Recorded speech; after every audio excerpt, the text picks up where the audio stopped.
Good morning সকলোকে। আজি ৰাতিপুৱা সোনকালে উঠিলোঁ আৰু আমাৰ আজি ইয়াতে লাষ্ট দিন। আমি ইয়াৰ পৰা এতিয়া যাব লৈছোঁ। ধুবুৰীত আছোঁ, ধুবুৰী সত্ৰ। ইয়াৰ পৰা আমি এতিয়া গোৱালপাৰালৈ যাম। গোৱালপাৰাত সূৰ্য পাহাৰ চাম। তাৰপিছত চাই থাকিব দিনটো কি দেখাওঁ। আমি কালি ৰাতিয়ে পালোঁহি ধুবুৰী। এতিয়া আমি যাওঁ আৰু আমি আশ্ৰম গৃহ দুটাতে আমি থাকিলোঁ সকলোৱে একেলগে। আৰু এতিয়া আমি মন্দিৰভাগ আপোনালোকক দেখাওঁ। কালি ৰাতি হোৱাৰ কাৰণে দেখাব নোৱাৰিলোঁ, ফটো উঠাব নোৱাৰিলোঁ। এতিয়া আপোনালোকক সকলো দেখাওঁ, চাই থাকিব। মোৰ পিছফালে চাওকচোন কিমান সুন্দৰ পৰিৱেশ, কিমান ধুনীয়া পৰিষ্কাৰ পৰিচ্ছন্নতাৰে ভৰা এই জেগাকণ। আৰু খুব শান্তি লাগে ইয়াতে আহি, খুব শান্তি লাগিছে। ঠাণ্ডা জেগা, একদম ভাল লাগিছে। চাওক মোৰ সকলোটো গোটেই মোৰ পিছফালে গোটেই এৰিয়াটো মই দেখাইছোঁ। চাওক এয়া হৈছে কীৰ্তন ঘৰ, মেইন কীৰ্তন ঘৰ। গুৰুজনাই ইয়াতে বহি প্ৰসংগ কৰিছিলে। সেয়া চাওক। আৰু এইফালে আছে আশ্ৰম গৃহ। ভকতসকল আহিলে ইয়াতে থাকিব সুবিধা হয়। পিছফালেও আছে, আমি পিছফালে থাকিলোঁ। আৰু এয়া হৈছে নাট্যঘৰ, তাতে ৰাতি ৰাতি নাটক হয়। আমি উপভোগ কৰিলোঁ নাটক, ভাল লাগিল। কিন্তু সেইখিনি দেখাবলৈ পৰা নগ'লে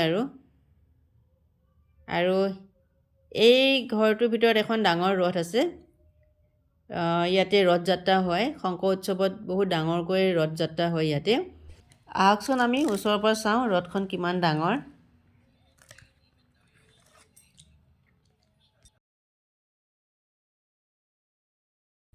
আৰু এই ৰথখন সম্পূৰ্ণ কাঠেৰে তৈয়াৰী। চাওকচোন কিমান সুন্দৰ লাগিছে, সঁচাকৈ বহুত ভাল লাগিছে।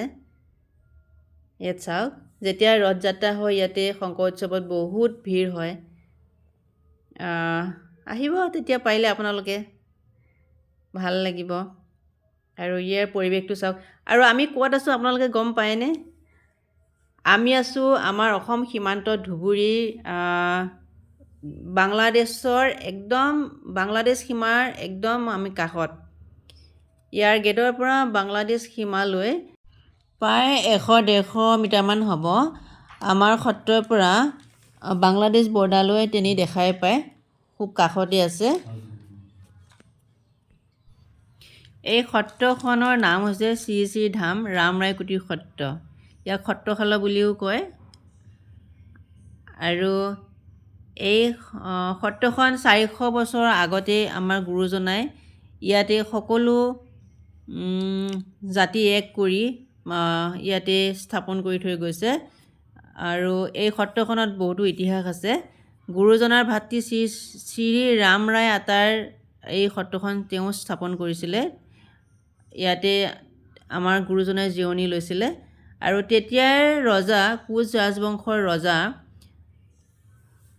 নৰনাৰায়ণৰ ভাতৃ, যাক আমি মহাবীৰ চিলাৰায় বুলি জানো, তেওঁৰ সৈতে গুৰুজনাৰ ভাতৃ ৰামৰায় আতাৰ জীয়ৰী আই ভুৱনেশ্বৰীৰ সৈতে চিলাৰায়ৰ লগত বিবাহ সম্পন্ন হৈছিলে এই জেগাতে। চিলাৰায় আৰু আই ভুৱনেশ্বৰী এই বিয়াখনত সন্মতি প্ৰকাশ কৰিছিলে যদিও কোচ ৰাজবংশত বিবাহ কৰোৱাৰ কিছু অসুবিধা আছিলে। আৰু গুৰুজনাৰ পৰিয়ালবৰ্গ পাটবাউসীৰ পৰা আহিছিল আৰু ৰাজবংশৰ পৰিয়ালো কোচবিহাৰৰ পৰা নাৱেৰে আহি এই স্থানতে মিলিছিল আৰু ইয়াতে বিবাহ সম্পন্ন কৰে। তেতিয়াৰ পৰা এই জেগাকণৰ নাম হৈছে ৰামৰায়কুটি সত্ৰ আৰু সত্ৰশালা বুলিও জানে। আৰু তেতিয়াৰ পৰাই এই জেগাখনত সত্ৰ পাতিছিলে। আৰু তেতিয়াৰ পৰাই এই জেগাখনত গুৰুজনাৰ সত্ৰ হিচাপে আজিও প্ৰচলিত হৈ আহিছে। আৰু ভাল লাগিছে এনেকৈ আহি, আমিও আহিলোঁ, চালোঁ। আপোনালোকেও পাৰিলে আহিব, এপাক চাবহি। বহুতেই সুন্দৰ জেগা। ধুবুৰীত চাবলগীয়া বহুতো জেগা আছে। আৰু আমিও আহিলোঁ। আজিলৈ আহোঁ, বাই বাই।